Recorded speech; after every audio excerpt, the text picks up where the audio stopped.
Hello, sisters, and welcome to our first Kitchen Table Talks. I am your host, Dr. Jacqueline Jarl, along with your other host, our very, very unique and special Olivia Cream. For more on our introductions, you can visit mysistershoulders.com, and our background and intros are on there. Now, first, this is our very, very first session. So, Olivia, maybe tell the community a little bit about what these kitchen table talks are, the intentions behind it, and why we're doing it. Yeah, absolutely. Ladies, JJ and I, when we started our corporate careers, we had no idea what we're doing, to be honest. And honestly, sometimes we still don't know what we're doing. And we have a village of mentors and sponsors that coach us and guide us today. But back when we started our corporate careers, we made a lot of mistakes that held us back, frankly. If you guys go look at our bios, you'll see that we're both military. We transitioned out of the military into civilian workspaces, took massive pay cuts, didn't negotiate our salaries, struggled to climb the corporate ladder before we figured out some patterns ourselves. And now, between the two of us, I think we both have 7 year streaks. So I went from entry level employee to vice president of human resources in 7 years. Now, you might be like, man, that was quick. Yeah, it was quick, but it could have been quicker had I known how to navigate these spaces. So, the intention of these kitchen table talks is we really want to be the voice at your kitchen table, helping you navigate these corporate spaces and navigate your exit of these corporate spaces while living fulfilling lives. We unfortunately did not have the guidance when we needed it most. So we're trying to leave this world a little bit better than we found it by helping you, by sharing some of these lessons as you go on your journey here. JJ, anything to add? Yeah. No, I love how you emphasize, really it's about exiting the corporate space, right? Because corporate is not the end game. I think we've been trained and brainwashed to think that you get a good job, you get a good paycheck, and that is your life. That is your happiness. That is your financial security. And it is not that, right? You can 100%, and you should 100% be thinking about your own financial stability and career outside of a corporation, knowing that in a split second decision, you can not have a job if you work for a corporation, and that is the truth, right? With all the layoffs that we're seeing happen, even with our government sisters here, right? Our government contractors, and those used to be the safe jobs, right? It used to be, hey, if you can get a job in the government, like you were set for life. That's no longer the case. So I think this is, really, really important for people to recognize that the workplace has shifted, and the trends are different now than when we started working.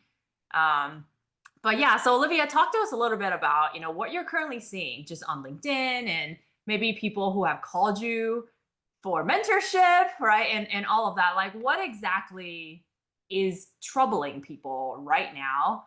And what's frustrating you as a mentor?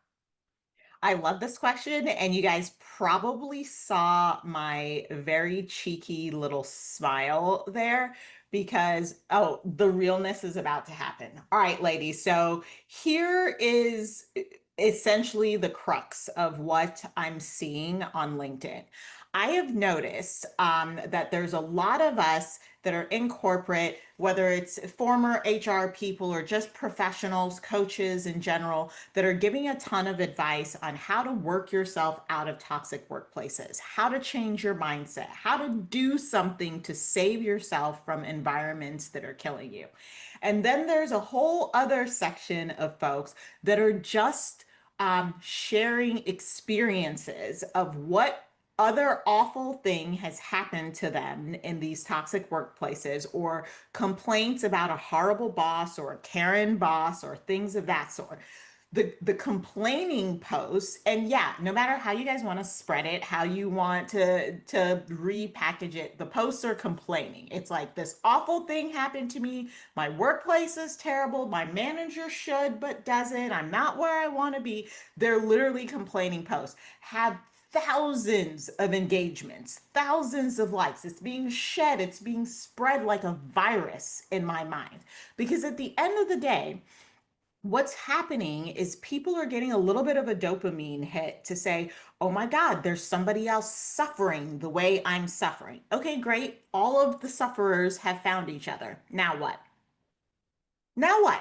Right? And it's so frustrating to me as both an executive and as a coach when I see folks gravitate to these posts that are literally just commiserating.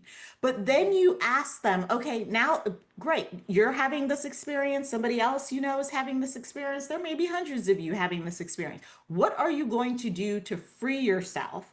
Or are you going to continue to give away your power to whoever it is that's ailing you in the first place by just commiserating about the problem, but doing nothing to make steps towards a solution? In addition to that, I'm just going to give you guys some stats because I know like I'm on a total rant right now. I'm going to give you guys some stats, okay? Let's talk job losses. We're talking Black women specifically. Okay, I'm Black, I'm a woman, so that's the demographic I tend to go to. Black women have experienced the highest job losses recently. In April of 25 alone, 106,000 jobs were lost, ladies. 106. Jacqueline literally just said it.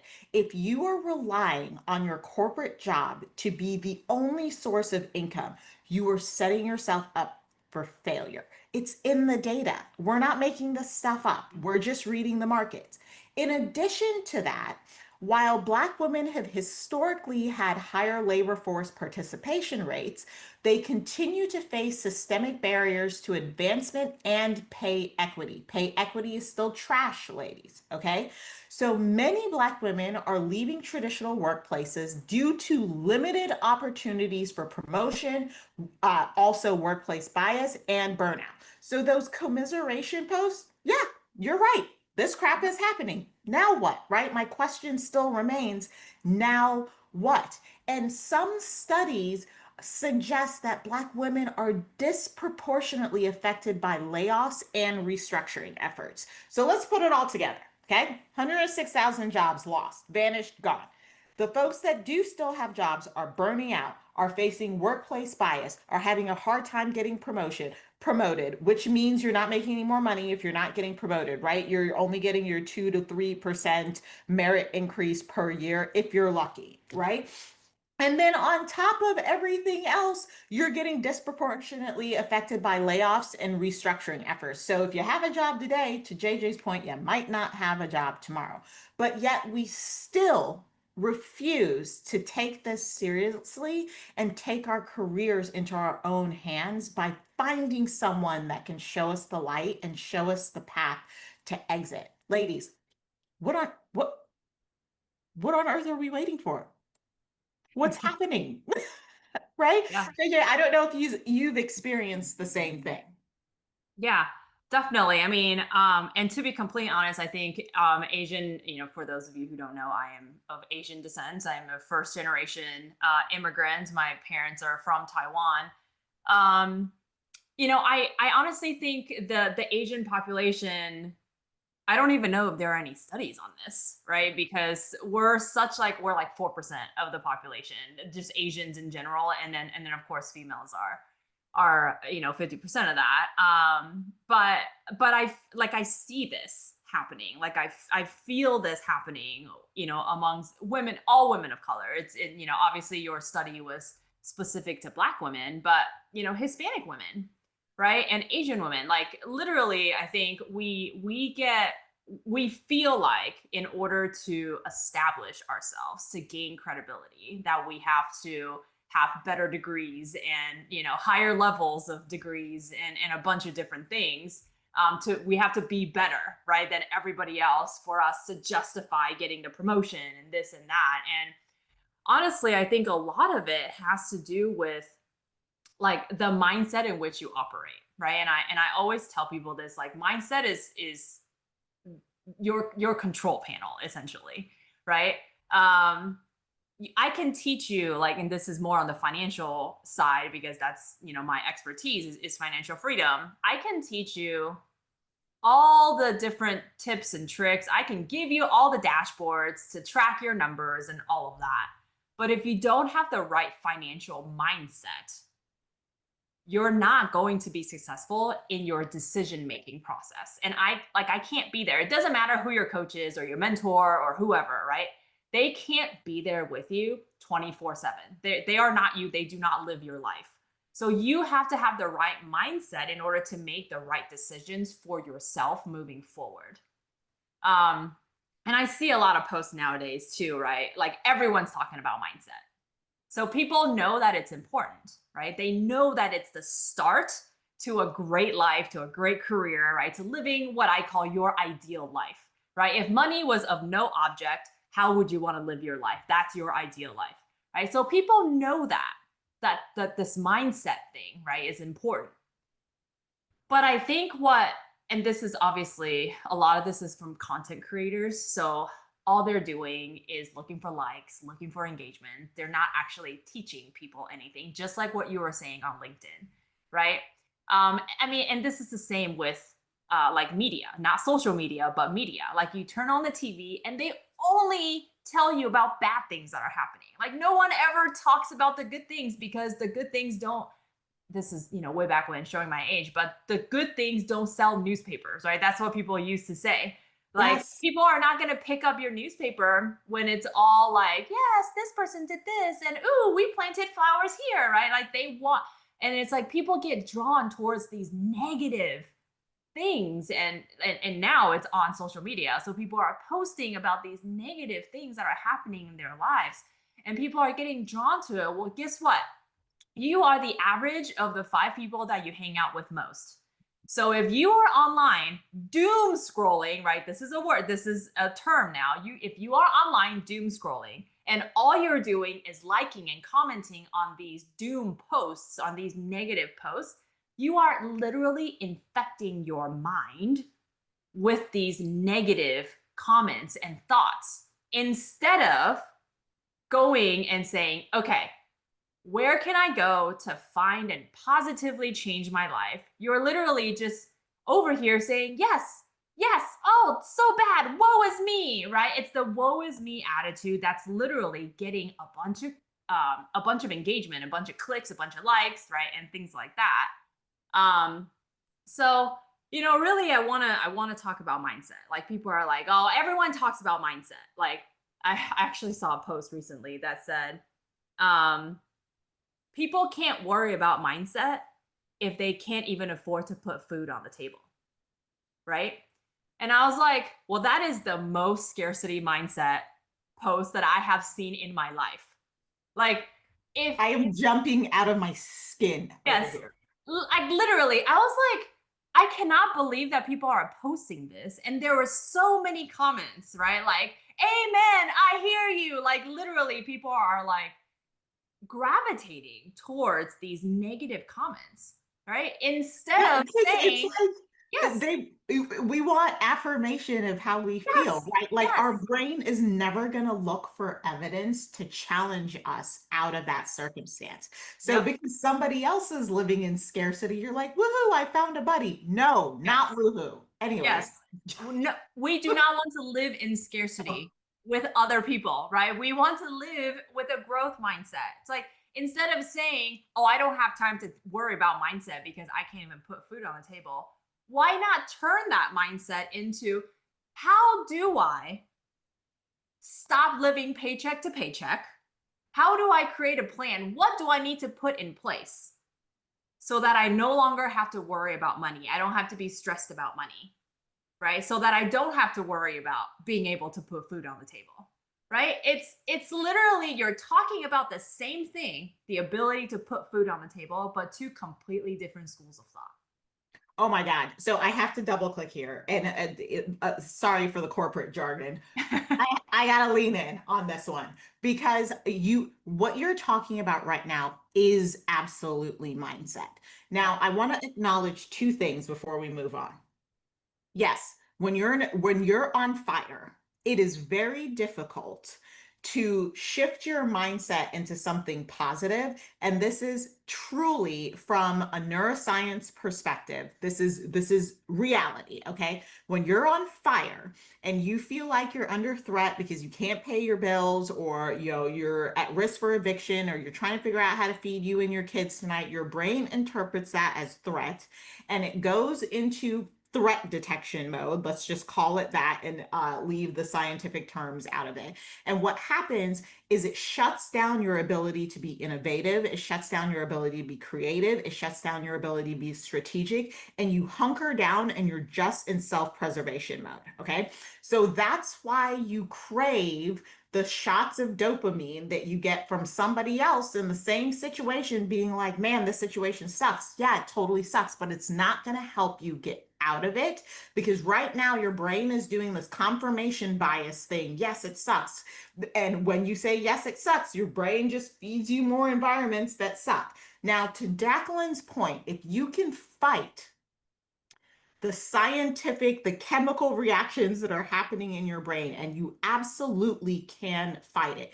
Think of it this way. You are the software, your brain is the hardware. You are the one that is supposed to be giving your brain direction. But unfortunately for us, what happens is we let our brain take over and dictate to us what is possible. When in reality, we should be like, Roger that brain, you're under threat detection. I get it. However, can you start looking for me for ways to get out of this situation? That, my friends, is called a goal. That is called a goal that is in alignment with what you need. That goal and alignment shift is a mindset shift, people. Okay. We're talking about the same things. These technical terms are all related. There's all some overlap here. But the truth is, JJ is absolutely right. When you feed your brain negativity, when you feed your brain evidence of scarcity, your brain is just like, all right, cool, you want more of this. And it goes and it seeks more of it, right? But when you flip the script and say, okay, I can't afford eggs, like Jesus, the egg talk makes me want to like freak out, but I'm going to use Yes. the example because it's relevant, right? So you can't afford eggs. Instead of being like, my president should, my governor should, my grocery should, which by the way is relinquishing your power to all of these entities, you should be saying to yourself, how do I make money so that I don't ever have to worry about the damn eggs ever again? If that's what you're concerned about, if you just want to eat a gazillion eggs and that's what you want to pay for, God bless. That is your goal. And now your brain's like, okay, all right, how do we go get more eggs, right? Like, how do we figure this out? You need to reprogram your brain. And JJ, I know you're going to get into a little bit more about this mindset thing, but I really wanted to make that point so people really understand what we're talking about. Actually, before I kick it over to you, I'm going to share one more thing. So I was talking to a client the other day, and it happens to be a man, but it's relevant. We're looking for a higher level opportunity for this person. Okay. This person had convinced themselves because of some things that happened in their past that their doctorate did not entitle them to higher level roles and instead has been looking for months for associate level roles because they thought, oh, well, I'm so far qualified that I'm going to get this lower level role because I know that I meet all of that criteria. Guess what happened? He didn't get a call back, right? Because everyone else around him knew that he was overqualified for the position. He was shrinking himself. He himself was shrinking himself to try to fit in this box that everyone in his external environment was like, dude, like, what are you doing? Like, you're not qualified for this. And therefore, he was getting no traction. The minute we went through some activities to figure out what the hell happened to him, why he's shrinking himself, why he doesn't believe that he's entitled to, that he's earned the right to compete at this higher level overnight. Guess what happened? He got a higher level job to the tune of $70,000 more than what he was originally looking for. Everything wrong with your world can be changed if you change the way you look at it. That Yep, is my piece. Go ahead, JJ. 100%. I mean, I was and I told you, I think I texted you, Olivia. I was listening. I had to drive for an hour somewhere this week, and I started a new book called The Power of Now. And the first few chapters talk about, and it's I've actually never heard it put this way, but it's amazing. Like, it's brilliant. It says that our brain, first of all, we are not our brains. Okay. We are not what our brain is thinking. Okay. Because you can reprogram that. So don't believe everything your brain is telling you. Right. It put it this way. The book said, consider the voice inside your head feedback, just like anybody else is giving you feedback. Your mom, your best friend, your spouse, your child. Consider that voice just another person giving you feedback. And then take it, right? Just like you would do with any other feedback, take it, assess it, right? And see what you want to do with it. But don't believe in every, like, just like anybody else's feedback, right? You don't have to take feedback that's given to you. Okay. Because some of them may or may not be relevant to your situation. So if it talks about it, like, again, I recommend, if you have the time, I recommend go read this book. It's called The Power of Now. And it goes more in depth about how we need to separate ourselves from our brains and really look at it from, like, the outside in, whatever it is that our brain is doing. If your brain isn't operating at kind of the maximum, right, capacity, the positive, the mindset, the growth mindset, and all of that. But really, I've been seeing on social media, again, going back to the whole, I don't even have money to put food on the table. How can I worry about mindset? So the whole thing on how you change mindset is you have to create new experiences for yourself. Okay. And I know a lot of people also post on, again, these are content creators. Okay. They're not legit coaches or brain scientists, right? And things like that. Okay. They're content creators, and all they're looking for are clicks, likes, right? And comments and engagements. That's how they get paid, which is fine. Like, that is their business. So that is good. But you need to recognize that you are the product. Okay. They're selling to you, and they're figuring out what makes people hit the likes and the comments and things like that. And it may not be what's best for you, right? It's just what they're posting to get a reaction out of you. And we all know reactions are not always the best, right? We don't want to react to things. We want to respond to things with a plan. Okay.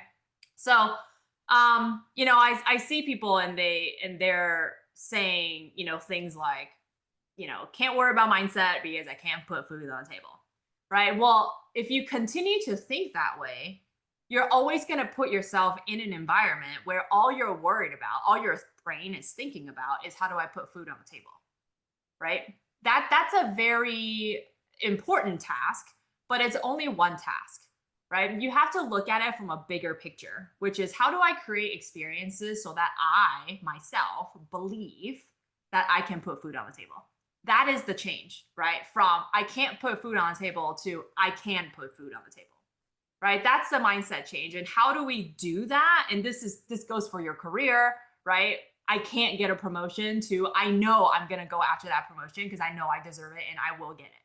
Right? It's the same kind of type of mindset change. It doesn't matter what it is, right? I can't have control over my kids. Like, if your kids are running all over the restaurant, right? Oh, I can't control my kids. To what do I need to put in place so that I can make sure that my kids can sit there, right, at a restaurant for us to finish a meal, right? It literally applies to every aspect of life. It's how do you create these experiences for yourself, right? This is the results pyramid that we're talking about. So at the bottom of the pyramid are experiences that you need to create for yourself, because other people have already created too many experiences for us. This is ever since we were born, right? Your parents are creating experiences for you that lead you to believe, that's the next tier of the pyramid, right? Is your belief in something. Okay. And I tell people on the financial side, the root is deep. Okay. On the financial mindset, it's way before you even became an adult. It probably happened when you were 3 or 4 years old. The first time that you saw your parents pay for something with money, the first time that your parents fought about money, all of that is shaping your mindset about money, right? Same thing with your career. Like if you heard your parents discuss their career, or maybe your parents, back in that generation, this is my generation, right? My parents in the generation is like, okay, now that you have kids, okay, the mom stays home and doesn't go to work, right? All of these things are creating these mindsets, these beliefs that we have about what we can and cannot do, what we should and should not do, what we are qualified or not qualified to do, when in reality, none of that is true. None of it is true. None of And that is true. I have to stick a pin here, JJ, because everything that you described is basically broken down to societal programming. When Yes. people say society has and fight the patriarchy and fight the system, this is how the system gets to you through your mind, right? Yep. Through these experiences that it creates for you. So you start to believe this thing about yourself. And then guess what happens? Your actions perpetuate the beliefs that you have about yourself. And the next thing you know, the system doesn't have to mess with you at all because you're doing it for it. You're doing it yourself. Yeah, You're doing exactly. it And yourself. actions, right? Actions is the next tier of the pyramid. Is your experiences lead to your beliefs, which will then lead to your actions, and then that results, right? The next tier, the last tier, is the result of your actions. Okay, and this is Which, true by for the way, it's true for I everyone, not just women, not just minority women, right? But it's literally true for everyone. everyone. And I just want to make this point as you're talking here, Jacqueline, because sometimes people absorb this information and they don't relate it back to self because it's so hard to self-examine. Ladies, if you were liking those posts, those complaining posts that I'm talking about, you are getting a negative result in your life. We are talking to you. Okay. Don't just like listen to what Jacqueline's saying and being like, oh, yeah, well, that's not me. No, no, honey, that shit is you. Okay. It is most of us, to be completely honest. We are getting a negative result because if there is a single area of your life, and we all have something where you're not happy about something, that is a negative result. So this absolutely applies to you because whatever area that you are unhappy, unsatisfied, fulfilled in, the reality here is that you can change the situation if you choose to, but that is going to depend on your ability to be sick and tired of your own shit and to go examine your own beliefs about yourself and about what is possible in your environment so that you can create a new reality that gives you better results. This applies to you, ladies. Okay. All right. Continue on. Yeah. So maybe we can give people an example of how they can change the mindset. And Olivia, I'll give you a couple minutes to think through like a career one, right? Because you're the career strategist. I'm going to use the same example, the putting food on the table, right? Example, as your financial example.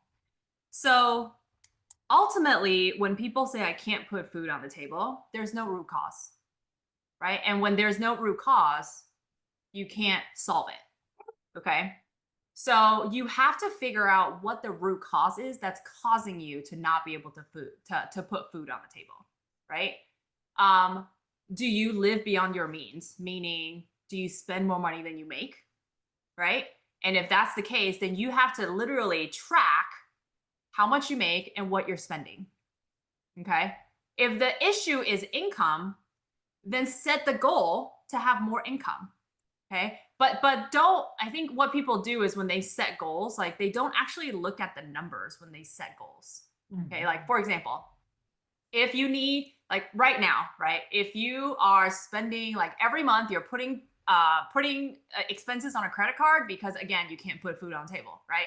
So you go out, you go to the grocery store, and let's say you're spending, I don't know, $150 a week, and you're putting that on a credit card, and you're not paying it off because you don't have the money to pay that off, right? On a weekly basis.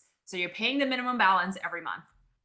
Okay, well then let's look at like what other things are you spending money on that you don't need to spend money on, right? Set the goal to maybe cut, right? Let's say I'm going to cut $50 out of my expenses this year, this month, right? To try and pay off more of that credit card, right? But you have to look at the numbers. Like, is that actually doable? What most people do when they set goals is they'll just randomly throw out a number. Okay. This is, I mean, this happens a lot. You know, when I first work with, I'm like, how much money do you think you can put away in your, to build up your emergency fund every month? Right. They're like, oh, $500. And I was like, where'd you get that number from? I just sounded like a good number, right? That people always come down to sounded like a good number when I ask them to cut expenses, right? $50. Where'd you get that money? Where'd you get that number from? Like, did you actually see if you had the $50 to cut?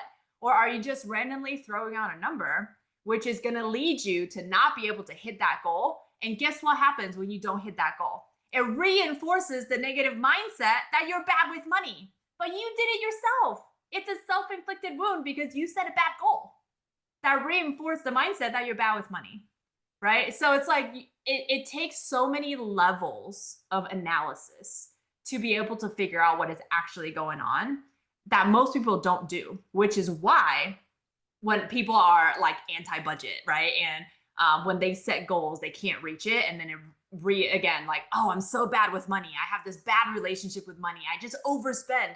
You didn't overspend. You set a bad goal, right? And the goal setting is where we start to create these positive experiences for us. Like, for example, and I always tell people, if you don't actually know the number, because I know some people, like if they do have a bad relationship with money, maybe they were traumatized by money, right? A lot of people have childhood trauma regarding money because their parents would fight about money, right? And whenever they think about money, they like all of these fights come back, right? And it's very traumatic. I'm like, let's just say I'm gonna put away $5 every month, right? $5. That's one cup of coffee, or maybe like a bag of chips, right? Or something like that. I'm like, set a goal that you know you can hit to create that positive experience, to start building that positive mindset, right? That positive belief. I'm like, it doesn't matter how small. You want to go $1?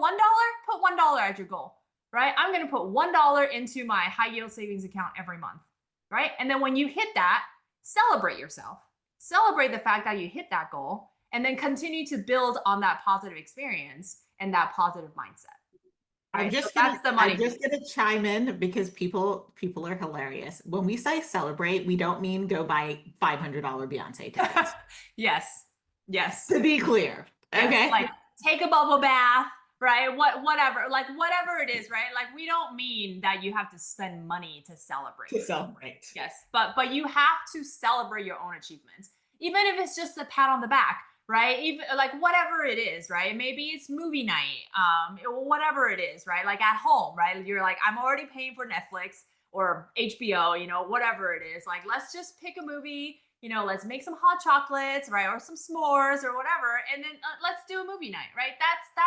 It's like you have to celebrate your success, but not spend a whole bunch of money. Like you don't have to spend money to celebrate yourself, right? But you do have to celebrate your successes, right? Again, to get that dopamine hit, okay? To say, hey, I've done something good, to get your brain to register that this is great. I want more of this. I want to do more of this hitting my financial goal. So how do I do more of this? And how do I get more of this happiness feeling, right? The dopamine hit, the joy.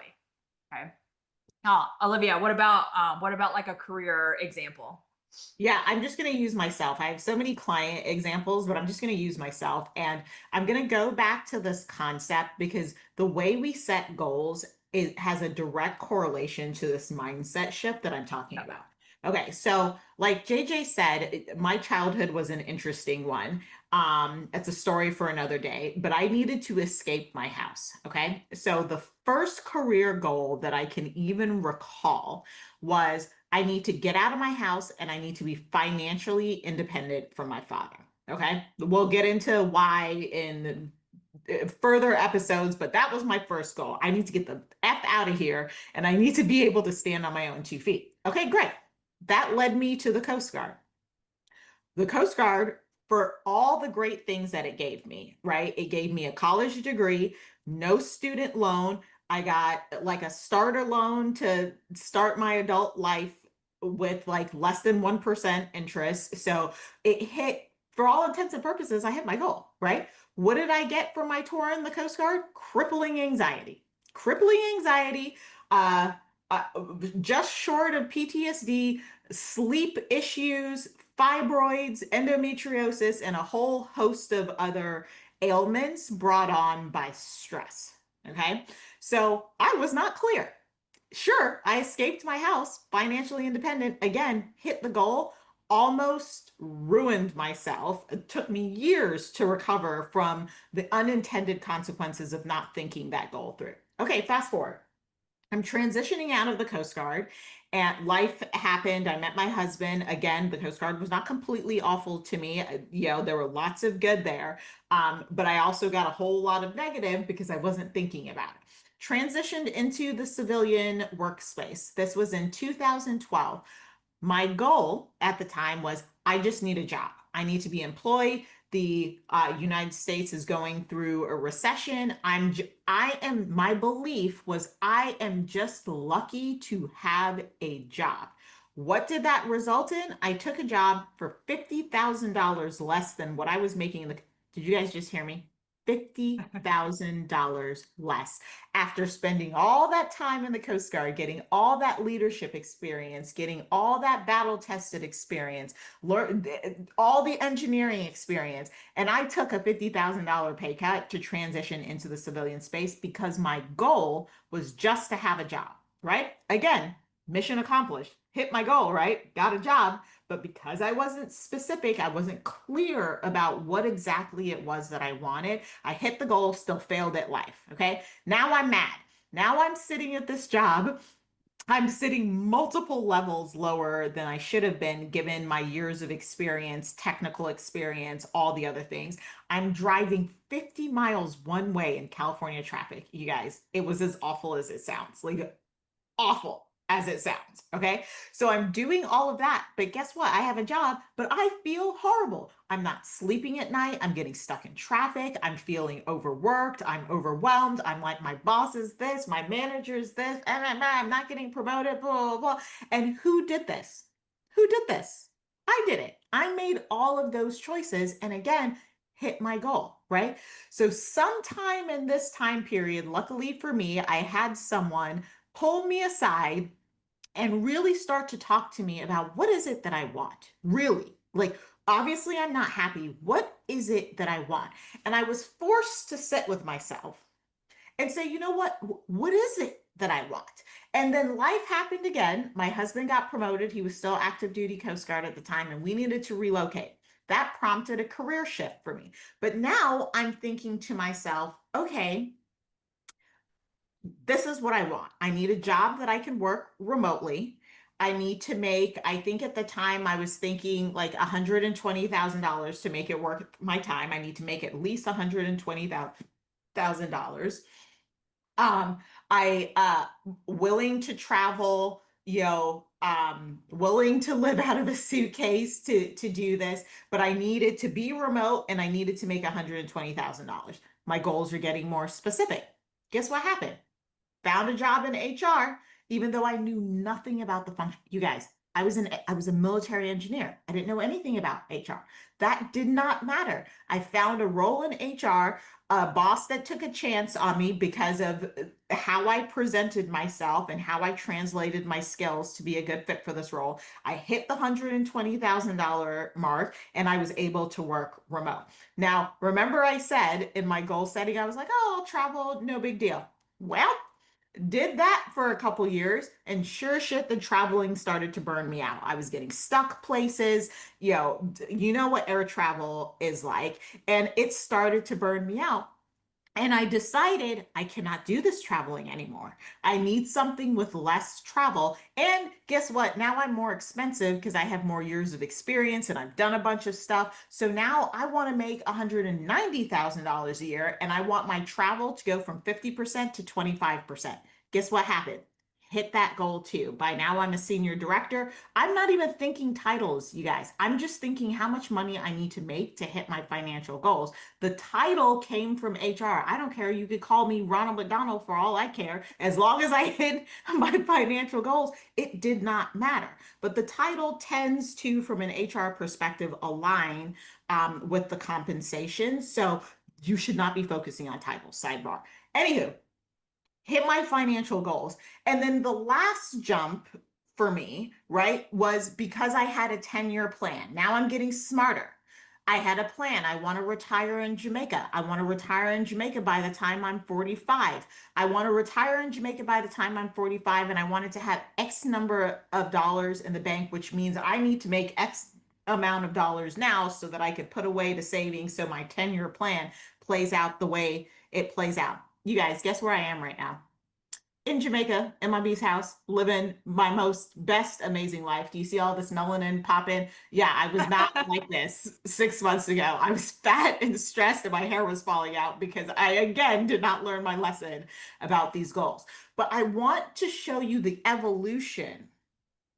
Even though I was hitting my goals, my mindset still wasn't right because I wasn't clear enough with myself about what I wanted. But on the positive side, I wanted to show you that there were so many steps.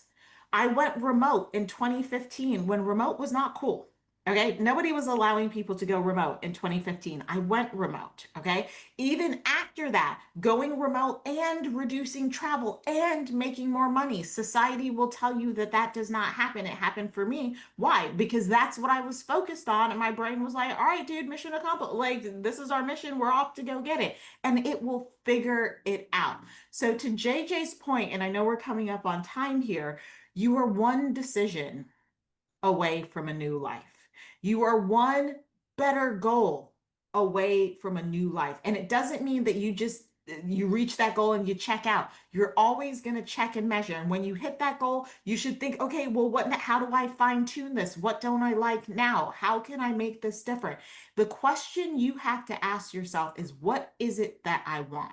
Not how do I go get it? Your brain will figure that out on its own. It's very clever. Okay. All you need to know is what is the mission and allow your brain to do what it does best. That is the crux of mindset shifting, and you have to do it to get out of any spot that you're in. Oh, awesome. So on that note, that is all the time that we have for today. We will have many, many other sessions to come. If you do have specific topics that you would like us to chat through, feel free to leave it in the comments below. Also, if you find this helpful, feel free to subscribe. Please subscribe so that you get a ping whenever the next episode comes out. And we will see you at our next Kitchen Table Talks. All right. Bye, everybody. Bye, everyone.